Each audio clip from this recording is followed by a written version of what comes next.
Salam berjumpa kembali, Bapak Ibu, Saudara-saudari, teman-teman sekalian, sahabat-sahabatku yang terkasih.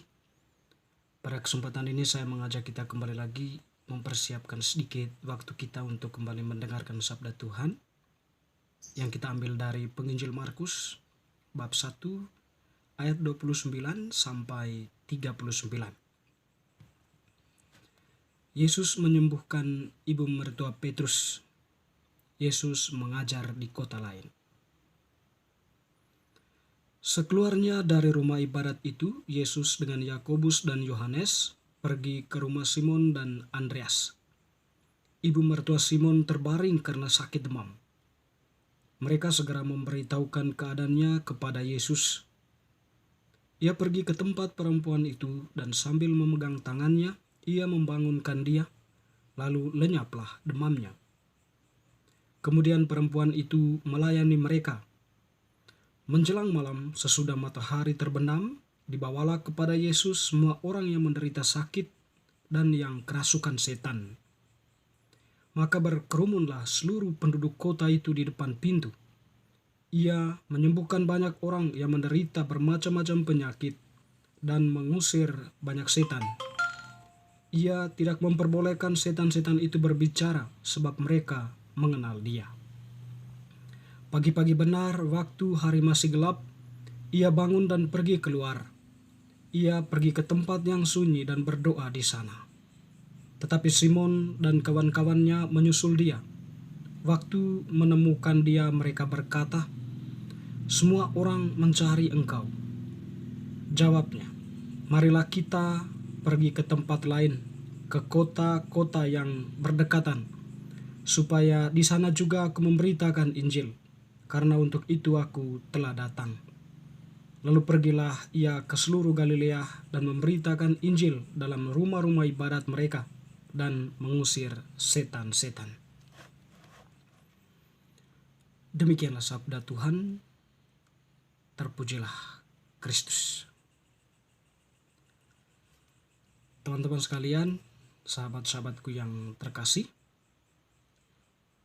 Penginjil Markus yang telah kita dengarkan tadi menampilkan Yesus yang menyembuhkan dan mengusir roh jahat, serta Yesus yang tidak terikat pada satu tempat, tetapi dia pergi dari satu tempat ke tempat yang lain untuk mewartakan sukacita Injil. Penginjil Markus menampilkan Yesus sebagai orang yang senantiasa membawa kabar sukacita atau memberitakan kerajaan Allah. Penekanan penginjil Markus ini di suatu sisi ini berkaitan dengan kerajaan Allah, berkaitan dengan kedatangan kerajaan Allah. Dan kerajaan Allah itu menyata dalam diri Yesus. Tentu hal ini tidak pernah terlepas dari refleksi-refleksi para rasul, termasuk Markus ini, berkaitan dengan kedatangan Yesus yang memang untuk menyelamatkan manusia, memperkenalkan kepada manusia kabar sukacita Injil atau tentang kerajaan Allah. Allah yang mempunyai kehendak untuk menyelamatkan manusia dari dosa, untuk menyelamatkan manusia dari kerasukan setan, dan tentunya memberikan manusia sukacita dalam hidupnya. Pada kesempatan ini, Yesus melakukan suatu tindakan besar.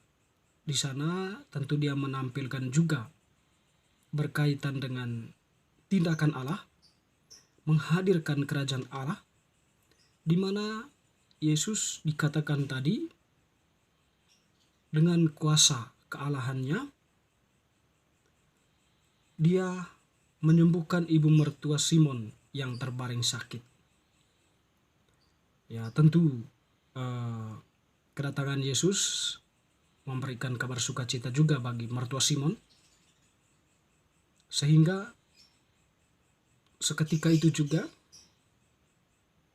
ibu mertua Simon itu ya mengalami kesembuhan, dan kepada mereka kepada para murid dan Yesus, perempuan itu menyediakan atau mempersiapkan segala sesuatu untuk dimakan ya, atau mungkin minuman juga.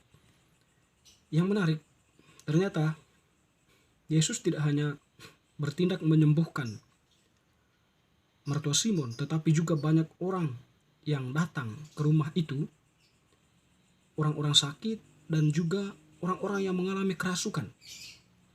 Jadi orang yang menderita ya datang kepada Yesus. Dan Yesus pun menyambut mereka, kemudian memberikan apa yang mereka perlukan, butuhkan. Tentu mereka yang sakit membutuhkan kesembuhan, dan Yesus pun mengabulkan permintaan mereka. Sehingga dikatakan tadi, mereka yang sakit itu mengalami kesembuhan. Dan juga yang kerasukan setan. Yang kerasukan setan pun melalui sabdanya, Yesus mengusir setan-setan itu dan tidak memperbolehkan mereka untuk berbicara. Sebab mereka tahu siapa Yesus. Tentu kuasa ini adalah kuasa dari Allah. Kuasa dari Allah, kerajaan Allah yang sudah meraja di tengah kehidupan manusia. Teristimewa pada waktu itu ya di tengah orang-orang yang datang itu. Yesus melakukan tindakannya yang sekaligus menghadirkan kerajaan Allah di sana, menghadirkan kabar sukacita Injil. Sehingga manusia itu pun, orang-orang yang mengalami kesembuhan itu ya merasa bahwa hidup mereka itu diperhatikan oleh Allah. Merasa bahwa hidup mereka itu berharga lagi. Teman-teman, saudara-saudaraku yang terkasih, ada begitu banyak orang yang datang. Yesus pun memang sempat berdoa kepada Tuhan, kepada Bapanya. Tetapi ada begitu banyak orang yang tetap mencari Dia. Di mana Simon tadi dan kawan-kawan mencari Yesus yang sedang berdoa, lalu menyampaikan informasi berkaitan dengan orang-orang sakit yang datang kepadanya.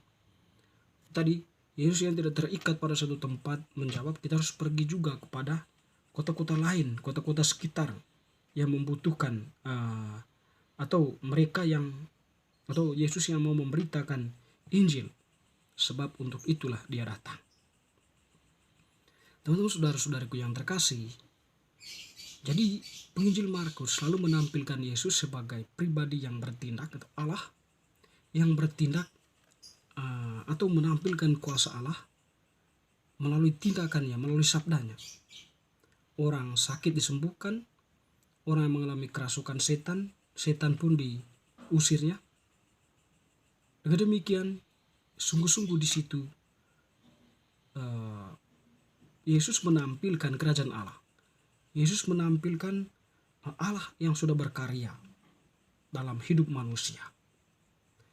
Bapak, Ibu, saudara-saudari yang terkasih, kita yang percaya kepada Kristus, tentunya kuasa Allah ini itu menjadi referensi iman bagi kita, bahwa kita beriman kepada Allah tentu bukan iman kaleng-kaleng, tetapi ada sebuah pegangan kita mengapa kita beriman.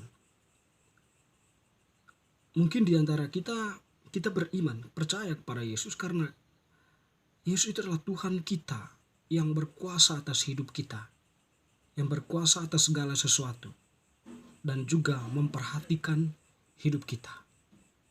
Ya, tentu dengan iman yang kita miliki itu menjadi sebuah tanggung jawab juga untuk kita, atau memancarkan tanggung jawab kepada kita untuk setidaknya melaksanakan apa yang menjadi perintah Tuhan.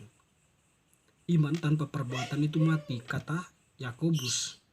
Dengan demikian, kalau kita percaya kepada Yesus sebagai Tuhan dan Juru Selamat kita, tentu di sana kita juga menampilkan diri sebagai orang-orang yang melakukan apa yang diperintahkan oleh Tuhan, apa yang diajarkan oleh Tuhan kepada kita.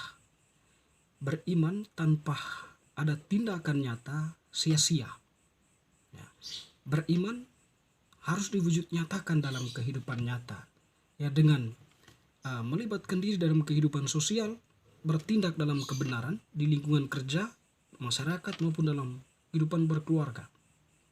Dengan demikian, sakramen baptis sebagai tanda keselamatan Allah dalam diri kita sungguh bermakna di sana, berbuah di sana. Kita sungguh-sungguh menampilkan diri sebagai orang yang dibaptis, sungguh-sungguh menampilkan kehadiran Allah. Sehingga baptisan yang kita terima bukan juga merupakan baptisan formalitas, tetapi memang maknanya kita tunjukkan di sana sebagai orang-orang yang beriman dan percaya teguh pada kuasa Allah, pada Allah yang kita kenal, yang kita imani sebagai Allah dan juru selamat kita. Semoga bacaan hari ini semakin meneguhkan iman kita. Amin.